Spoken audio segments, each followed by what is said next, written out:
তো বন্ধুরা, দারুণ মজার এবং স্বাস্থ্যকর এই রেসিপিটি তৈরি করার জন্য আমি এখানে যা যা ব্যবহার করেছি একসঙ্গে দেখিয়ে দিচ্ছি।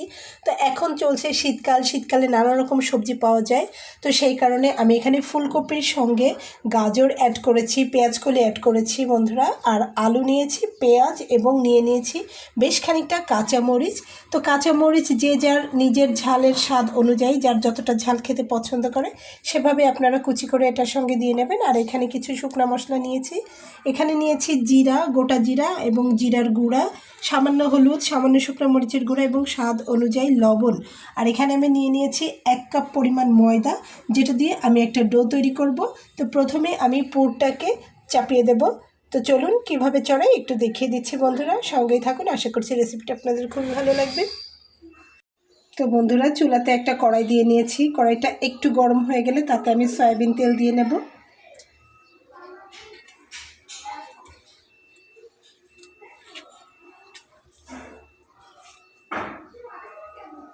তারপরে আমি এখানে গোটা জিরা দিয়ে নেব 1/2 চা চামচ পরিমাণ।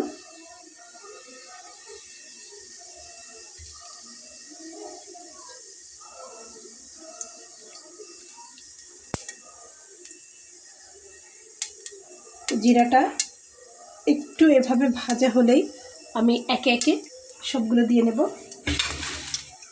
তো প্রথমে আমি পেঁয়াজটা একটু দিয়ে নিচ্ছি।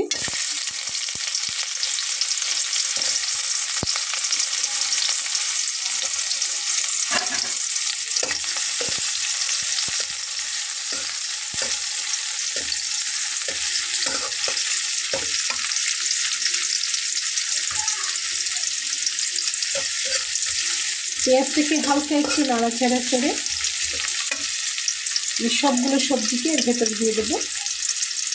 দেখুন আমি এখানে প্লেটটা সহ করে নিয়েছি আমার দেওয়ার সুবিধার কারণে। দেখুন আমি এইভাবে দিয়ে নিচ্ছি।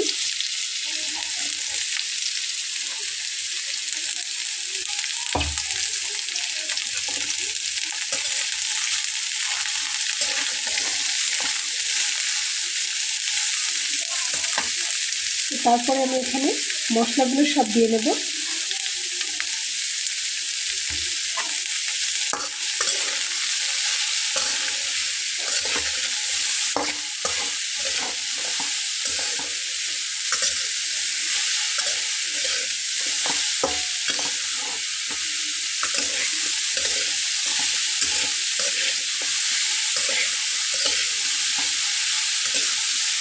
চুলার আঁচটা কিন্তু বাড়ানো রয়েছে বন্ধুরা, এটাকে খুব ভালোভাবে নেড়ে চেড়ে তারপরে চুলার আঁচটা কমিয়ে এটাকে একটা ঢাকনা দিয়ে ঢেকে দেবো।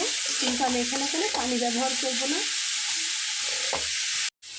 তো বন্ধুরা, সবজির গায়ে যে পানিটা আছে সেই পানিটাতেই কিন্তু সবজিটা সিদ্ধ হয়ে যাবে।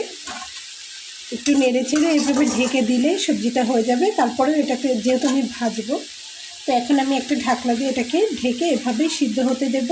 এটাতে আলাদা করে আর কোনো পানি দেওয়া লাগবে না, পানি দিলে টেস্টটা ভালো আসবে না। তো আমি এখন একটা ঢাকনা দিয়ে ঢেকে দিচ্ছি। তো বন্ধুরা দেখুন, পানি ছাড়াই কিন্তু আমার ভাজিটা একদম ভালোভাবে সিদ্ধ হয়ে গেছে, একটু লেগে লেগে যাচ্ছিল। এই যে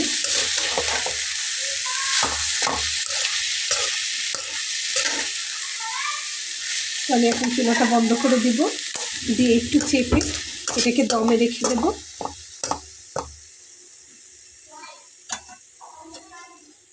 যে ঢাকনা দিয়ে ঢেকে রেখে দিলাম। তো বন্ধুরা, আজকেও কিন্তু খুদে ক্রিকেটাররা ক্রিকেট খেলছে, তাদের আওয়াজ কিন্তু আপনারা ভিডিওর ভিতরে পাবেন। তো বন্ধুরা, নিয়ে নিয়েছি। আর এখানে দেখুন আমি 1 কাপ পরিমাণ, মেজারমেন্ট কাপের 1 কাপ পরিমাণ ময়দা নিয়ে নিয়েছি। আপনারা চাইলে কিন্তু আটা দিয়েও রেসিপিটি করতে পারবেন। তো তারপরে আমি এখানে দিয়ে নেব স্বাদ অনুযায়ী লবণ।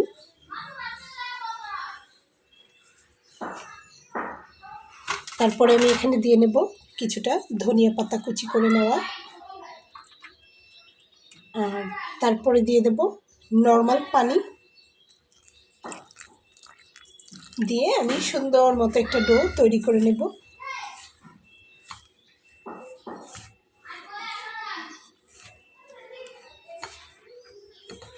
তো বন্ধুরা, শুনতেই পাচ্ছেন 8 বলে 18 রান লাগবে।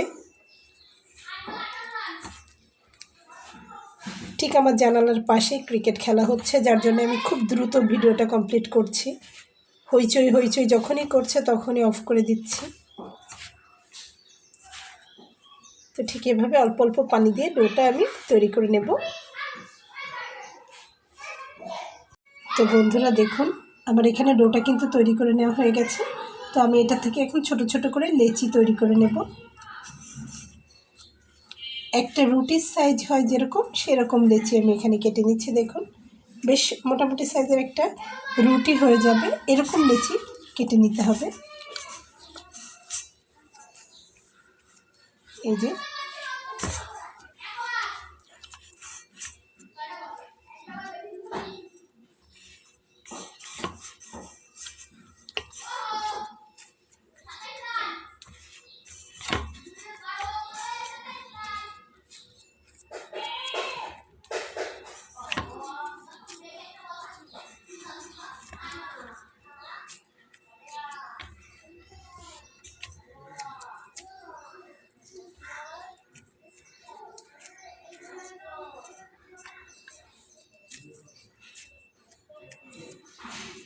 তো দেখুন, ঠিক এভাবে আমি করে নিয়েছি।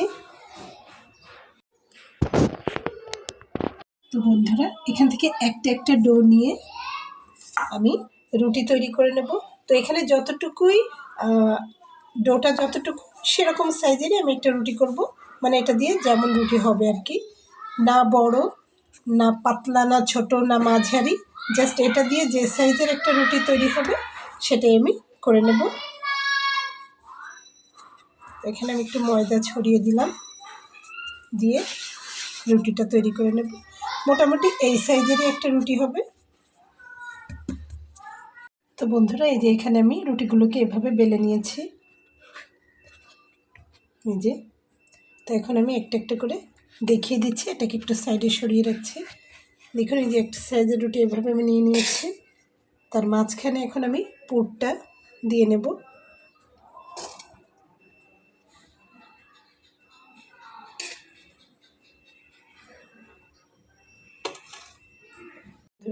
তারপরে এটাকে এক সাইড থেকে এভাবে একটু দিয়ে নেব, দিয়ে নিয়ে এখানে একটু চেপে দেব, আর ঠিক এইখানে একটু চেপে দেব। তারপরে দেখুন, এই কোণাটা তুলে দেব।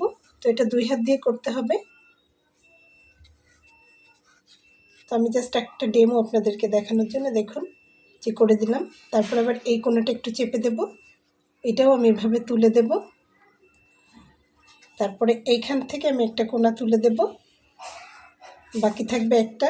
তো সেটাকেও আমি এভাবে ভাঁজ দিয়ে এই যে এখানে উঠিয়ে দিলাম, দেখুন। তারপরে এখানে আমি লবঙ্গ নিয়ে নিয়েছি কয়টা, এই যে। তো একটা লবঙ্গ আমি নিয়ে এখানে চেপে দেব, দিলে এটা পুরো সিল হয়ে যাবে। এই যে ঠিক এইভাবে। আরও একটি দেখিয়ে দিচ্ছি, দেখুন। এটার মাঝখানে পুরটা দিয়ে নিচ্ছি।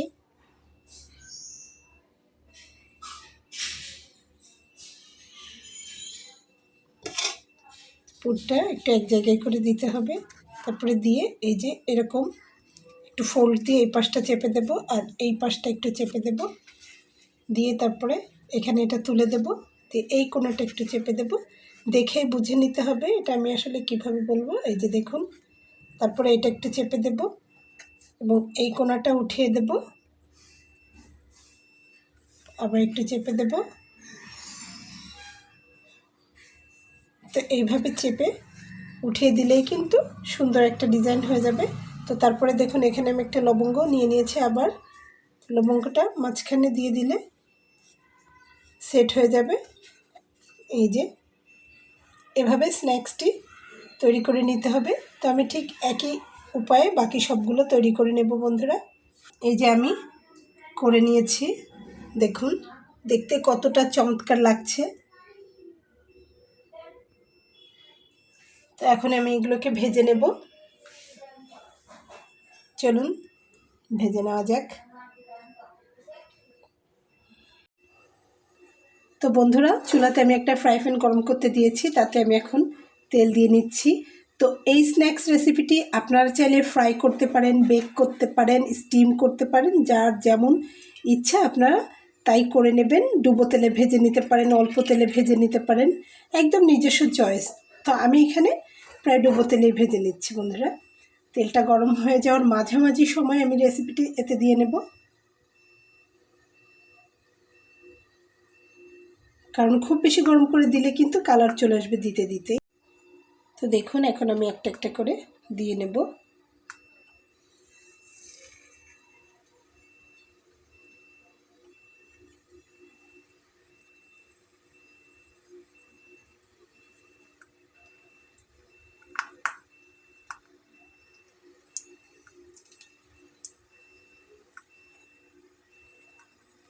তো একসঙ্গে অনেকগুলো না দেই, একসঙ্গে আমি এখানে এই কয়টাই ভেজে নেব।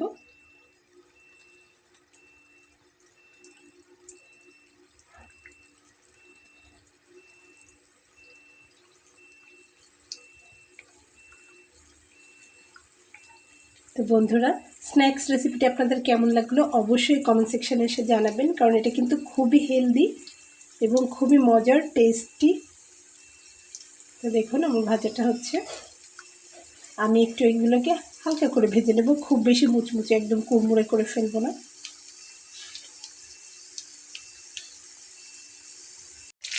তো বন্ধুরা আমি একবার উল্টে দিয়েছি।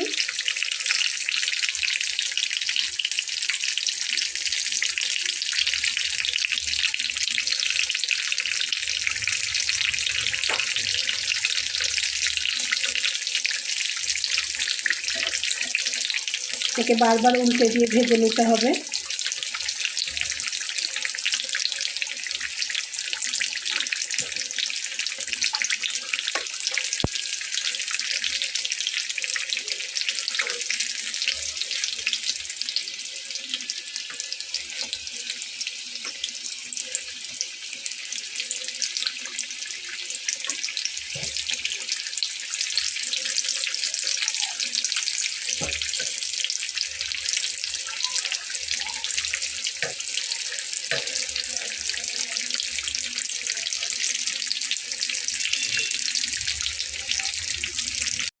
তো বন্ধুরা দেখুন আমার ভেজে নেওয়া হয়ে গেছে। এখানে আমি ভেজে নিয়েছি হালকা ব্রাউন কালার করে। তো দেখুন প্রত্যেকটি স্ন্যাক্স দারুণভাবে ফ্রাই। বন্ধুরা আশা করছি রেসিপিটি আপনাদের ভালো লেগেছে। রেসিপিটি যদি ভালো লেগে থাকে তাহলে আমার এই ছোট্ট চ্যানেলটিকে সাবস্ক্রাইব করে সঙ্গে থেকে যাবেন। দেখা হবে পরবর্তীতে নতুন কোনো রেসিপি নিয়ে। সেই পর্যন্ত ভালো থাকবেন। আল্লাহ হাফেজ।